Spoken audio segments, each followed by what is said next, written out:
Russia will be held accountable if it invades. And it depends on what it does. It's one thing if it's a minor incursion and then we end up having a fight about what to do and not do, et cetera.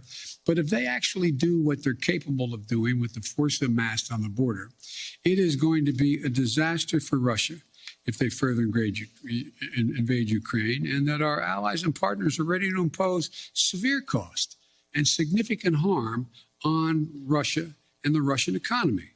And, you know, we're going to fortify our NATO allies. I told them on the eastern flank, if in fact he does invade, I've already shipped over $600 million worth of sophisticated equipment, defensive equipment, to the Ukrainians.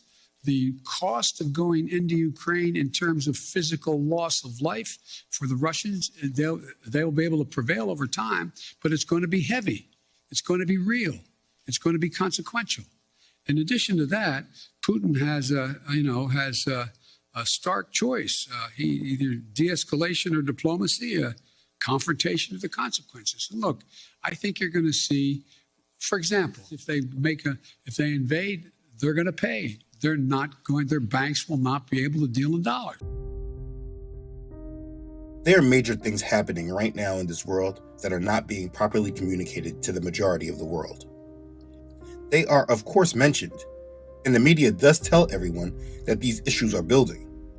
But the intensity that the storyline is escalating does not seem to be in the awareness of the general public. The world is being pushed into world conflict. The governments of the world are preparing their forces and sending out their troops. They're not only focused on COVID. They are making preparations militarily and financially. There are a bunch of major moves that have been escalating continuously since December of last year, 2021. It is important that we have our eyes opened and live within proper expectations. Because if you live with blinders on to all of this, you are simply living in a world that is waiting to be blindsided. And those that live like that run a huge risk of being overcome. It is better to live with knowledge and understanding, not to be asleep, but awake. You want to be proactive rather than reactive. It is important to understand what is going on in this world. They are planning to escalate the situation in Ukraine to war, which will spill into massive conflict that will change the world forever. With every mention of inflation, the dollar is collapsing very fast. It is important to understand what is happening and what it means for the world, so that these agendas do not steer you into the darkness that is meant to take everyone into their new world. You must be awake and aware. So we need to discuss what is happening with the conflict in Ukraine. Let's begin. Okay, so last month in December, I spoke about these war drums being beaten. Since I made that video, things are of course not de-escalating. They have been escalating tremendously. If you remember, in late November, it was being said that Russia was amassing troops at its border with Ukraine. Ukraine's defense minister says Russia could be planning to invade his country as soon as next month. The top military official says intelligence shows nearly 100,000 Russian troops in Crimea right now. Russia invaded Crimea and took control of the region in 2014. The Kremlin says Crimea has historically been aligned with Russia, but Ukraine says the region was effectively stolen. Either way, the troop buildup near the border is getting the U.S. and other Ukrainian allies to take notice. U.S. Secretary of State Antony Blinken warned Moscow there would be, quote, severe costs in the event of an escalation. Like I said, things have not simmered down, but they have escalated. And I think it is important to go through a full timeline of what has occurred since December up until now, because this is something that they are not doing. During the time of that last video, Putin was drawing up his red lines. Мы куда идем-то? Зачем мы все это делаем? Вот это создание таких угроз для нас и есть красные линии. Но я надеюсь, что до этого не дойдет. Okay, you see. So let's review what has happened since that last video was made and Putin made those red lines. Shortly after that video, Biden said he's not accepting Putin's red lines. Now to President Biden, who now says he will not accept Vladimir Putin's red line in Ukraine as Russia increases troops along the border. What I am doing is putting together what I believe to be will be the most comprehensive and meaningful set of initiatives to make it very, very difficult for Mr. Putin to go ahead and do what people are worried he may do. But that's in play right now. Now, White House Press Secretary Jen Psaki would not elaborate much on that. She said they are considering economic tools, economic sanctions. When she was asked if any of those initiatives are military in nature, she sidestepped. Now, So just a few days later, Biden and Putin held this virtual diplomatic conversation that was very clearly made for political theater. After this call, here in the United States, they propped up Joe Biden as playing hardball with Putin. We're going to turn now to the high-stakes showdown with Russia. They're massing troops near Ukraine's border, and President Biden, in a video meeting, warned President Putin of serious consequences if he launched an invasion. When this was all over, National Security Advisor Jake Sullivan called the meeting useful, but he says the White House still doesn't believe Putin has decided whether he will invade Ukraine. So officials are now saying the president laid out the consequences if Putin does decide to go through with this. We're talking about everything from strong economic measures to sending more weapons and military supplies to the region. As for American troops, Sullivan is telling me they expect allies to request additional support from troops in the region and that the U.S. will help. So here's where we are right now, George. Both the Kremlin and the White House say aides on both sides are going to continue this conversation, and President Biden is expected to speak with the president of Ukraine tomorrow. Shortly after this, the G7 nations met and said they were completely unified against Russia invading Ukraine. A festive welcome to Liverpool, belying the deadly serious nature of this meeting. G7 foreign ministers gathering while a crisis is growing over Russia and Ukraine. Britain's Foreign Secretary Liz Truss urging her counterparts to show unity. We need to defend ourselves against the growing threats from hostile actors, and we need to come together strongly to stand up to aggressors who are seeking to limit the bounds of freedom and democracy. Aggressor number one is Russia. It's now thought to have at least 100,000 troops on or near its border with Ukraine. And inside Ukraine, Russian-backed rebels are preparing for deepening hostilities, while their patron in Moscow keeps the world guessing. Vladimir Putin may be a seasoned veteran of realpolitik. The foreign ministers of the world's leading democracies aren't. 5 of the 7 meeting here have been in the job for less than a year. There's a lot at stake here. Can the G7 find the unity to deter Russia from aggression in Ukraine? But it's not just Russia. This is a test for the West that China and Iran will also be watching closely. But so far, the G7 seems to be having trouble finding its voice. As they left, only the EU's foreign policy chief talked to cameras, claiming G7 unity on Russia. Today has been the occasion for the big democracies in the world to stand together behind Ukraine, supporting its sovereignty and its territorial integrity in front of any challenge, any threat that can come from Russia. If Russia is to listen, the G7 will need their message to be clearly heard. So after the meeting, they worked on doing just that and began to escalate their rhetoric from the different world governments. As we see Russian forces massing on the Ukrainian border, can we be reminded that Russia is also continuing cyber attacks, attempted assassinations, using gas as a political weapon, holding illegally territory in the Crimea, in Georgia, intimidating the West, and interfering in Western elections? How much does the government understand that President Putin is conducting a hybrid war against the West? And how is the government responding to it?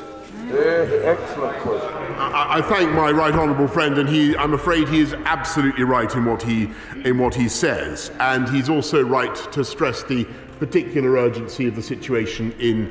He's right in what he says about hybrid warfare and all the other interventions, but there is a particular crisis that we face on the border with Ukraine, where Russian troops have been massing for some time, as the House knows. And I told President Putin on Monday what I think everybody in the G7 and more widely is agreed, that if Russia were so rash, so mad as to engage in an invasion of sovereign territory of Ukraine, then there would be an extremely tough package of economic sanctions mounted by our allies, mounted by the UK and our friends around the world. There would also, of course, be support for Ukraine. There would inevitably be the build-up of NATO forces in the periphery regions, and as I told President Putin, I believe any such action would be catastrophic, not just for Russia and for Ukraine, for the world. Tensions at the Russia-Ukraine border are showing no signs of diminishing, and the prolonged crisis has angered the West. In the latest, France has sent warnings to Russia. In case Ukraine is attacked, the Emmanuel Macron government has threatened strategic consequences. This comes after German Chancellor Olaf Scholz warned Russia in his first parliament speech as a chancellor. Scholz said that Russia will pay high price if it actually invaded Ukraine. Now, to be clear, Russia has continuously said they did not plan on invading Ukraine. But this has not stopped the rhetoric and threats. They have been increasing the rhetoric and the threats, and the talk of conflict did not de-escalate. From all of that rhetoric, Putin then spoke out about Russia being increasingly provoked. He said if things were going to de-escalate, the West needs to provide him guarantees that certain actions were not going to be taken. Russia's President Vladimir Putin is threatening a tough response if the West does not back down over Ukraine. Moscow has amassed tens of thousands of troops on the border with the former Soviet Republic and is demanding that NATO guarantee it never admit the country into the alliance or deploy weapons or troops there. Speaking to military officials in Moscow on Tuesday, Putin said Russia had no room for retreat. What they do now on Ukraine territory, or they try to do, they plan to do, is happening not thousands of kilometers from our state border, but at our gates. They must understand that we have nowhere to retreat. Armed conflicts and bloodshed are absolutely not something we would choose. We do not want such a scenario. We want to solve problems using political and diplomatic tools, but also to have explicit, understandable, well-defined legal guarantees.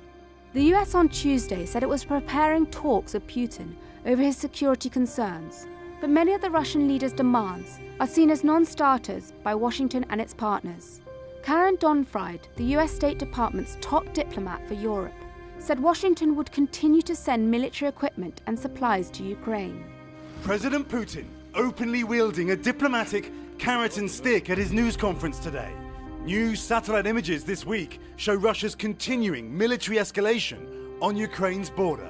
But the Russian leader suggesting talks with the US are gaining traction, and war with Ukraine is not inevitable. We don't want that. It is not our choice. At other times, Putin sounding belligerent, directly addressing Western leaders with uncompromising demands. You must give us the guarantees. It is up to you, and you must do this immediately, right now.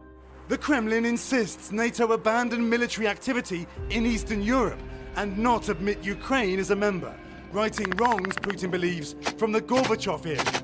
But that draft Kremlin treaty already rejected by Washington ahead of potential negotiations in early January. We just haven't finalized the details of those, so that's really the next step. Meanwhile, tonight, a ceasefire reinstated in eastern Ukraine, meaning, one Ukrainian official said today, the holidays should be peaceful. The question tonight, is President Putin deliberately insisting on the impossible, forcing any talks to fail, or is he negotiating? The answer may determine war or peace in Ukraine. The United States has rejected his calls for guarantees and continued to send supplies and equipment to Ukraine. And because they refused to make those guarantees, Russia said there's a high risk of conflict over Ukraine. High risk of armed conflict over Ukraine, Russian Defense Ministry warns. Russia's Deputy Defense Minister warned foreign ambassadors of a high risk of conflict between the country and its neighbor Ukraine one day after President Vladimir Putin threatened diverse military and technical responses if the West doesn't address his stated concerns. These latest messages from Moscow are the kind that have had US and other Western officials on edge that Putin will launch an assault on Ukraine, even after President Joe Biden warned him doing so would bring massive penalties. And Putin requested another talk with Biden. This talk happened at the end of 2021. President Biden is gearing up for a high-stakes phone call with Vladimir Putin later today as tensions escalate between the U.S. and Russia over Ukraine. The White House says Moscow requested the call. We know this will be the second time this month the two leaders have spoken. It comes as Russia says it's withdrawn about 10,000 troops from the Ukrainian border. However, that's just a fraction of the estimated 100,000 forces the country has mobilized across the region, sparking global fears of a possible invasion. For more on this, Imtiaz, what can we expect from today's call between President Biden and President Putin? Do we know why Putin requested the call? Hey, good to talk to you. Well, officially, we've been told the two leaders will speak by phone later tonight, where they'll discuss, security talks in January that are planned between the two countries, as well as the broader situation in Europe. But what many people are hoping is that this call is going to be the beginning of a pathway to real diplomacy that can lead to a genuine de-escalation to a situation that's being described as, quote, the most dangerous it's been in 30 years. But this talk did not bring the expected de-escalation as the reporting alluded to. So here we are in the beginning of 2022, and the rhetoric continues with Biden making more threats against Russia and speaking with Ukraine's president. We will increase our presence in Europe with our NATO allies, and it will have to be a heavy price to pay for it. And shortly after, Secretary of State Blinken makes statements preparing us for the narrative of war that is coming. So how does Moscow explain its actions? With disinformation. It claims that Ukraine is threatening Russia, that Ukraine seeks to provoke a conflict, and that the Russian troop buildup and the tanks and heavy artillery are all purely defensive. That's like the fox saying it had to attack the henhouse because its occupants somehow pose a threat.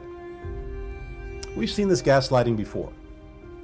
When Russia invaded Ukraine in 2014, it claimed that Ukraine was the aggressor to justify pre-planned military action. No one should be surprised if Russia instigates a provocation or incident. Yeah, he said a lot.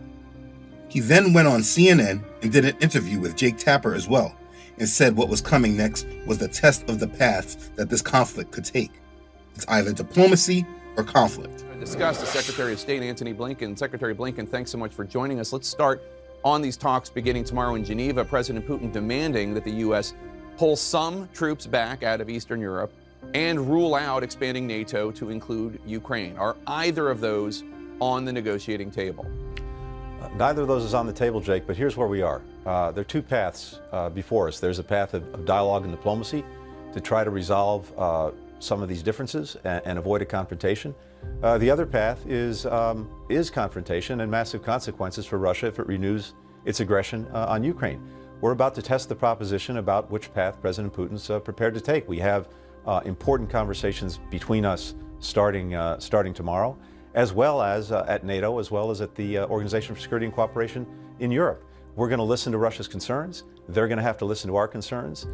If they are proceeding in good faith, we think we can make progress in addressing concerns on both sides that would reduce tensions and deal with improving security. We'll do that in close coordination with European allies and partners. We've made very clear to Russia that there's going to be nothing about Europe without Europe. But ultimately, this is up to President Putin to decide which path he's going to follow.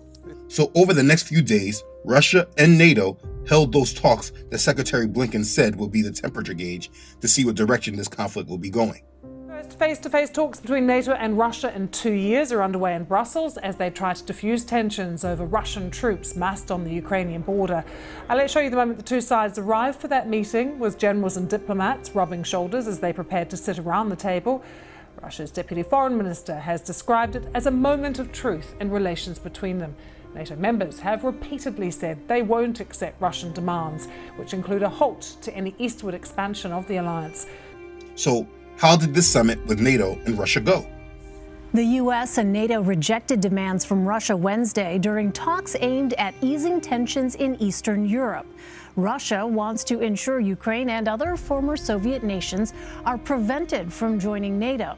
NATO backed the U.S., saying that demand is a non-starter. We've already seen a significant effort by Moscow to make false claims about Europe, Ukraine, and the United States in an effort to excuse Russia's behavior and potentially create a pretext for Russia to further invade Ukraine. No one should be surprised if Russia spreads disinformation about commitments that have not been made, or if Moscow goes even further and instigates something as a pretext for further destabilizing activity.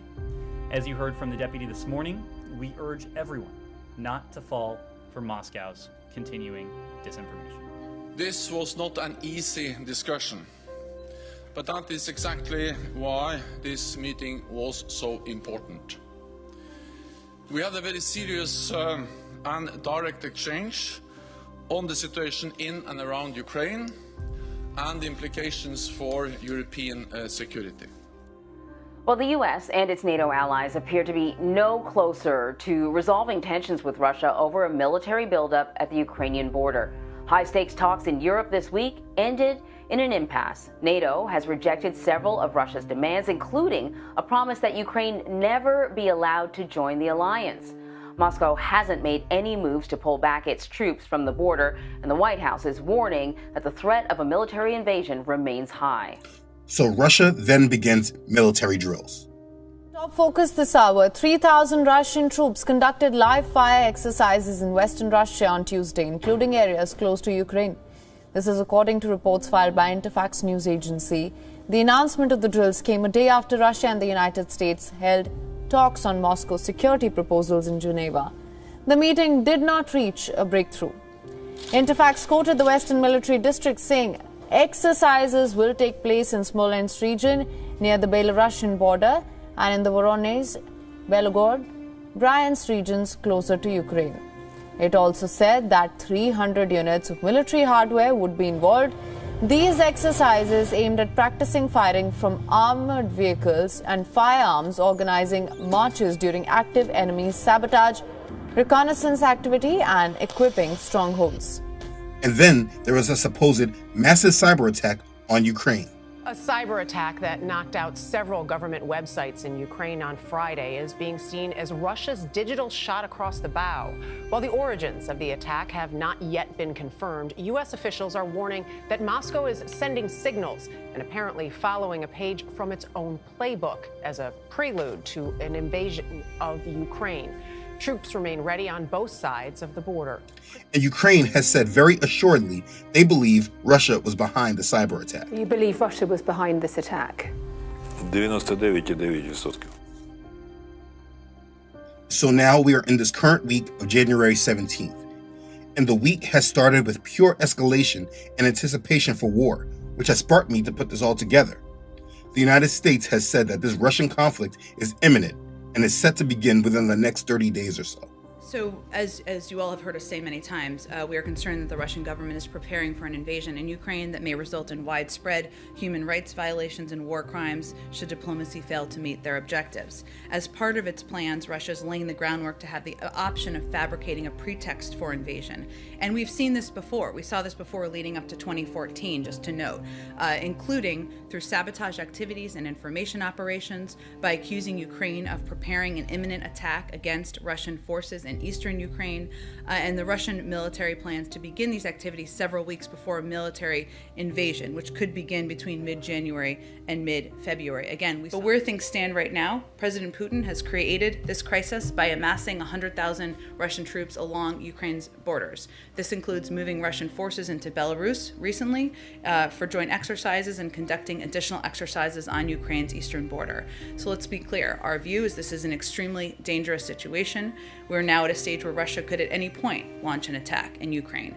And what Secretary Blinken is going to go do is highlight very clearly there is a diplomatic path forward. It is the choice of President Putin and the Russians to make whether they are going to suffer severe economic consequences or not. Understand, what they are saying here clearly sets the stage for whoever wants to get the war started. The United States could send off the first shot, and then now, because of this story, they could easily say it was Russia on a false flag operation. And so things are escalating. And since Tuesday, the United States has been pumping out heavy propaganda about Russia being on the brink of invading Ukraine. And you see it's getting deep because other countries have jumped on this fight now, with Canada sending troops to Ukraine. CSOR is an elite group of Canadian Special Forces operators, and a small group of them is now in Ukraine. They're looking at potential options to support the Ukrainian government and planning for the possible evacuation of Canadian diplomatic personnel.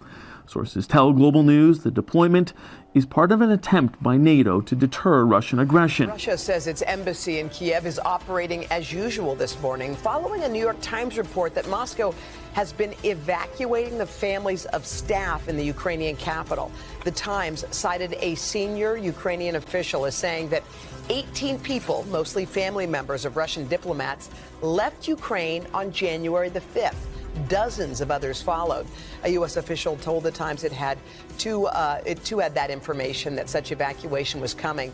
This all comes amid fears that Moscow is planning to invade Ukraine, a plan that Russia has denied. This is how we have always seen war starting. We are clearly on a track for war, and it looks like Ukraine could be the catalyst of how things get started. The war drums are beating at the same time they are bringing down the economy for its fall. How I see it playing out is that they say Russia invades Ukraine, then the United States and their allies push sanctions that kick Russia out of the SWIFT banking system. I've also signed an executive order authorizing new measures, including sanctions to address specific harmful actions that Russia has taken against U.S. interests, causing Russia to lose access to the United States dollar. If they invade, they're going to pay. Their banks will not be able to deal in dollars. Russia and China have always warned that sanctions like this would backfire against the United States. Now, from those sanctions, Russia and China would react by completely dumping our debt, which will then lead to full-scale war. That's how I see events transpiring. I mean, I could be wrong, as I often am, when trying to predict what these people are doing. But what I do know is that it's clear that all of this is leading to war and financial collapse, because they're trying to reset the world. That's why we've been seeing such a strong drop in the world stock market since the beginning of the year. If you have been paying attention, the stock market has been on a very gradual, continuous decline since the beginning of the year. And our treasury bonds are increasing in their yield, signaling that people are dumping our debt, while inflation is continuing to skyrocket. I mean, oil prices hit 7-year highs just this week. You know, on Thursday night, I received an email from Bloomberg with this headline: "The collapse has begun." I mean, it's real crazy, because the majority of the people in this world don't even realize a collapse is due to happen. And Bloomberg is casually giving a headline showing that it is now underway. They are literally bringing the system down for the reset, and the general public are just completely asleep to it. When you really realize how many people are asleep to what is happening right in front of them, you really understand how things are going to turn out for the majority. Like I said earlier, the stock market has been falling since the beginning of the year. Now, the Federal Reserve is telling us that they're about to introduce a digital dollar. If you remember, I made a video about this very topic.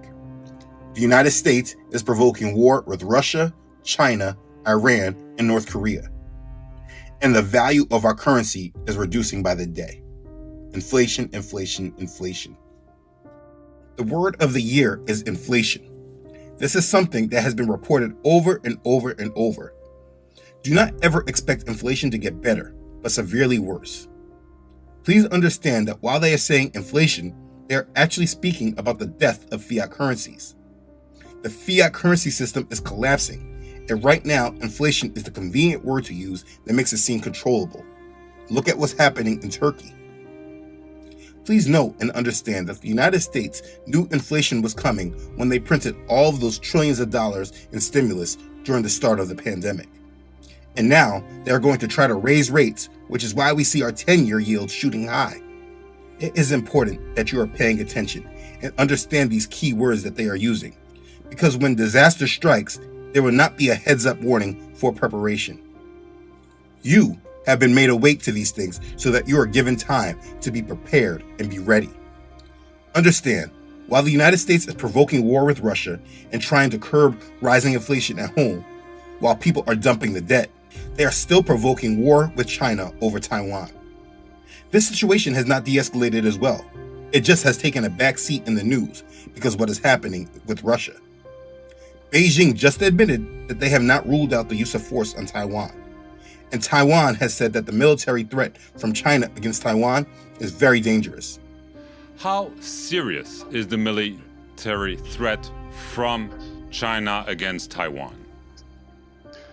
I should say that it is very serious. If you look at the military preparation on the Chinese side, they have modernized their military hardwares and their training and also their services in the last few years.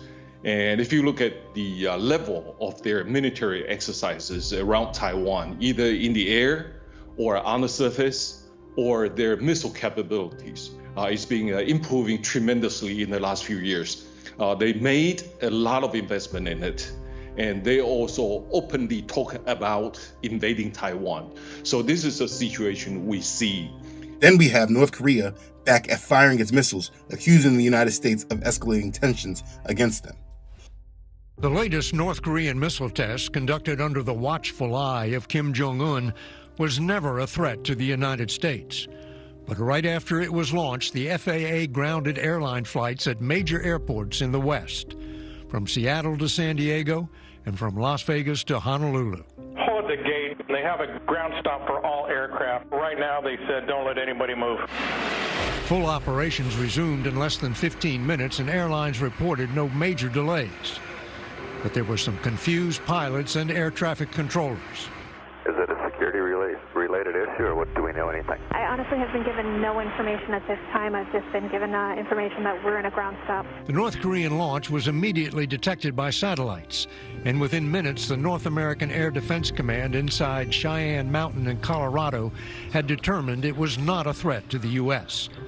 The missile traveled 400 miles in what North Korea claimed was a test of a hypersonic missile. Breaking news overnight, North Korea firing 2 ballistic missiles. This is the 3rd launch this month. This one happening just hours after Pyongyang accused the United States of, quote, escalating the situation with sanctions. To you, Georgia, this morning, dramatic development. South Korea confirming North Korea firing not 1 but 2 short-range ballistic missiles from an airport near the capital, Pyongyang, launching the hypersonic missiles just 4 minutes apart and landing into the waters off the coast of Japan. This is their 4th rocket launch in the last 2 weeks. No damage was reported, but this is a clear provocation and a message that the North is trying to improve its weapons and delivery systems, as well as bolster the country's defenses. Now, these recent launches come after a diplomatic standoff between the U.S. and North Korea, rejecting the Biden administration's call to come back to the table without preconditions, saying Washington needs to first abandon its hostile policy. All these things should be in your radar. But there's one last point you must be aware of and consider. This is new this morning. We have learned in the last 30 minutes the White House is going to give away 400 million N95 masks to Americans for free. They'll hand them out at pharmacies and community health centers all around the United States. The masks will be available sometime next week. The program will be fully up and running by early February. The White House said the free masks are the largest deployment of personal protective equipment in the United States history. Right now, you can order your free at-home COVID tests online. The White House officially launching its federal website this morning. It opened up yesterday at a limited capacity for a test phase. The tests will ship to your home within 7 to 12 days. The website, covidtest.gov. Biden has sent out free masks and free home COVID tests at a time where the feeling is that this pandemic should be going away. Or maybe the feeling of this pandemic going away is just how I feel, because all of this is just crazy stupid to me. Either way, them sending out these free tests and free masks says to me that the worst of this agenda is not over. The 500 million, 500 million tests that are in the process of being acquired to ship to you homes for free. Today, I'm directing my team to procure an additional 500 million, additional 500 million more tests to distribute for free.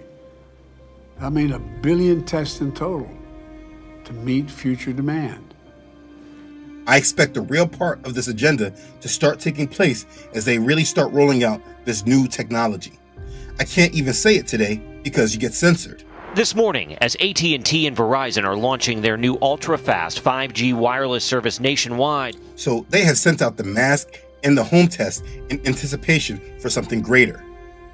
If you expect the worst from these people, When things happen, you don't allow yourself to be sucked in to their plans.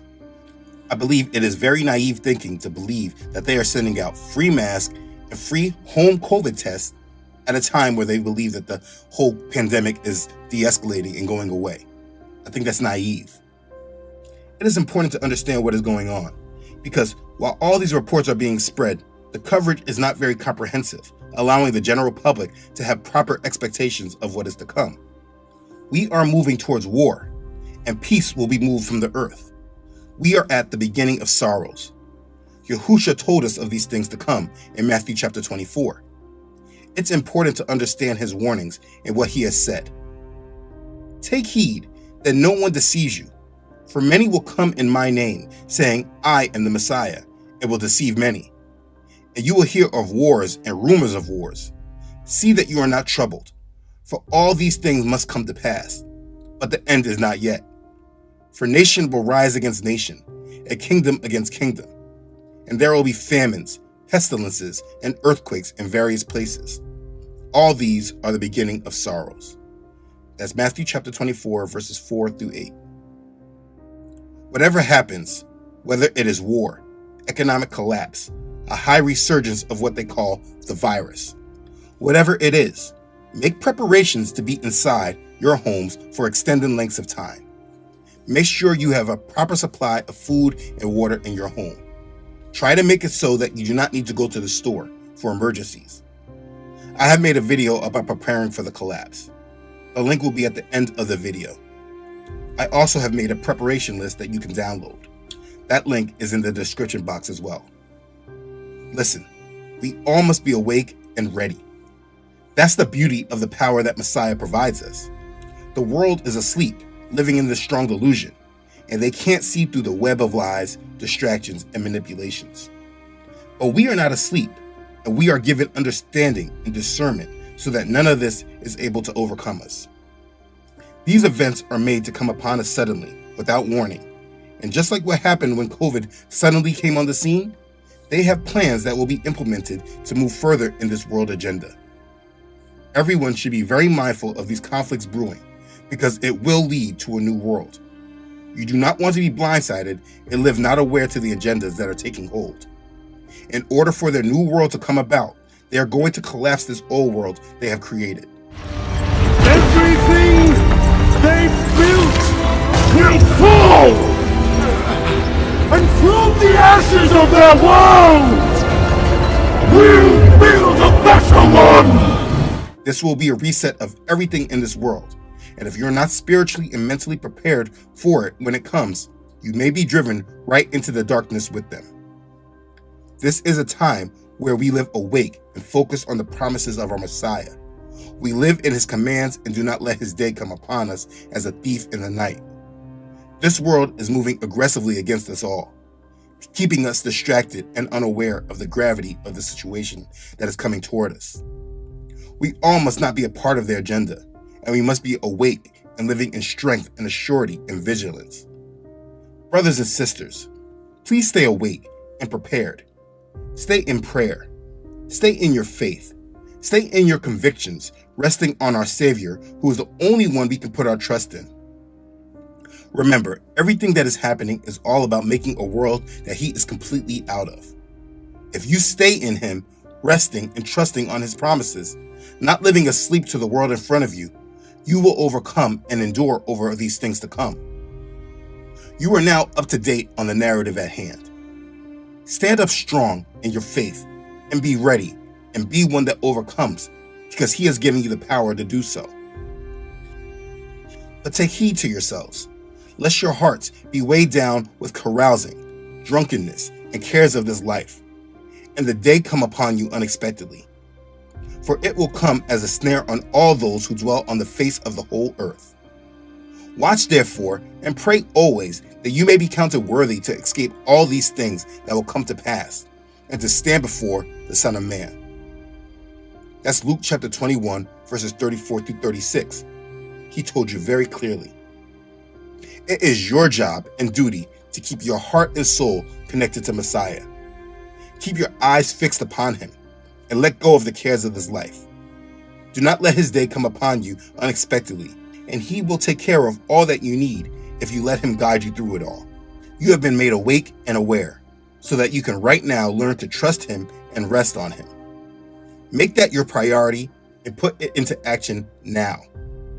Rest on him and trust in him. Live your life only for him, and you will be ready. Be blessed. Praise Yah. Okay. Thanks again for watching. I really hope this helps you. If this has blessed you and you think it will bless others, please don't forget to like this and share it with others. If you haven't done so already, please don't forget to subscribe to this channel. Elohim willing, I try to upload every week. Don't forget to follow this ministry on Facebook and Instagram, as well as on my website, truthunedited.com. As always, I really would like to thank all those who support this ministry. You know who you are. Your contributions have been an extreme blessing to this ministry, and I'm very thankful for you. Thank you for being a blessing and your continued support to this mission. Okay, thanks again for watching, everyone. I love you all.